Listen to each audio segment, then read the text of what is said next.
देहरादून से हमारे गांव श्रीकोट खाद्य पट्टी की दूरी लगभग 165 किलोमीटर है। गांव पौड़ी से 20 किलोमीटर, कोटद्वार से 104 किलोमीटर और दिल्ली से करीब 324 किलोमीटर दूरी पर बसा हुआ है। इस यात्रा में सबसे पहले ऋषिकेश आता है और फिर देवप्रयाग, जहां भागीरथी और अलकनंदा नदी का पावन संगम होता है। इसके बाद रास्ता हमें श्रीनगर और पौड़ी गढ़वाल से होकर लेकर जाता है। लंबी यात्रा के बाद भी हिमालय की गोद में बसे गांव की हवा सारी थकान भुला देती है। कई सालों बाद जब हम गांव पहुंचे तो दिल में अजीब सी खुशी थी और इस बार गांव में एक ऐतिहासिक अवसर हमारा इंतजार कर रहा था। लगभग 50 वर्षों के लंबे अंतराल के बाद पूरे गांव ने मिलकर सामूहिक पूजन का आयोजन किया। गांव के बुजुर्ग बताते हैं कि ये परंपरा पहले हर साल होती थी, लेकिन किसी कारणवश ये रुक गई। इस बार गांव की समिति और दिल्ली से आए भाई बंधुओं ने तय किया कि पूजा अवश्य होगी और फिर तिथि निश्चित हुई 7, 8 और 9 जून 2025 की। 3 दिन तक पूरा गांव भक्ति और श्रद्धा में डूबा रहा। गांव वालों ने अपने इष्ट देवों और देवियों की पूजा भी की।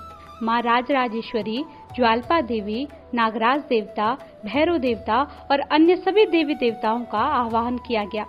पहले दिन 7 जून को सुबह पूजा अर्चना के साथ शुरुआत हुई। इसके बाद मंडाण लगा, जिसमें देवी देवताओं का आशीर्वाद मिला। फिर सामूहिक भोज हुआ और हर कोई एक परिवार की तरह इसमें सम्मिलित हुआ। दूसरे दिन भी यही क्रम रहा, पूजा, मंडाण और तीनों समय का भोजन। बच्चों और युवाओं का उत्साह देखने लायक था। उनके लिए ये केवल पूजा नहीं बल्कि संस्कृति और परंपरा को समझने का एक अवसर था। तीसरे दिन 9 जून को महायज्ञ और हवन हुआ और हर किसी ने इसमें आहुति दी और फिर एक विशाल भंडारे का आयोजन किया गया। करीब 600 से 700 लोग गांव और आसपास के सभी क्षेत्रों से आकर इसमें सम्मिलित हुए। ये दृश्य गांव के एकता और सहयोग का जीवंत प्रतीक था। इस पूजा की एक विशेष परंपरा है रोट का प्रसाद। आटे, गुड़, घी, चीनी और सूखे मेवों से बना ये प्रसाद गांव के हर घर के सहयोग से तैयार किया गया। ये केवल स्वाद ही नहीं बल्कि एकता और साथ होने का एक प्रतीक भी है। सबसे यादगार पल था जब 500 से अधिक लोग एक साथ बैठकर भोजन कर रहे थे। वो क्षण हमारे दिल में हमेशा बस जाने वाला था।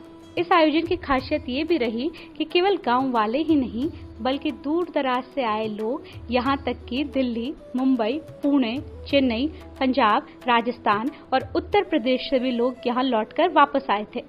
उनके लिए ये अपनी मातृभूमि से जुड़ने का एक अद्भुत अवसर था। समापन के बाद जब सब अपने अपने घर लौटे तो मन अब भी गांव के उसी प्रेमपूर्ण माहौल में अटका हुआ था। हमें गांव में बिताए हुए ये दिन हमेशा याद रहेंगे। सच कहूँ तो हमें गांव में बहुत अच्छा लगा। दिल चाहता है कि ये परंपरा आगे भी ऐसी ही चलती रहे। ये सामूहिक पूजन केवल एक धार्मिक आयोजन नहीं बल्कि हमारी सांस्कृतिक धरोहर और हमारी जड़ों से जुड़ाव का प्रतीक है। हमें इसे संजो कर रखना है ताकि आने वाली पीढ़ियां भी इसका अनुभव कर सके।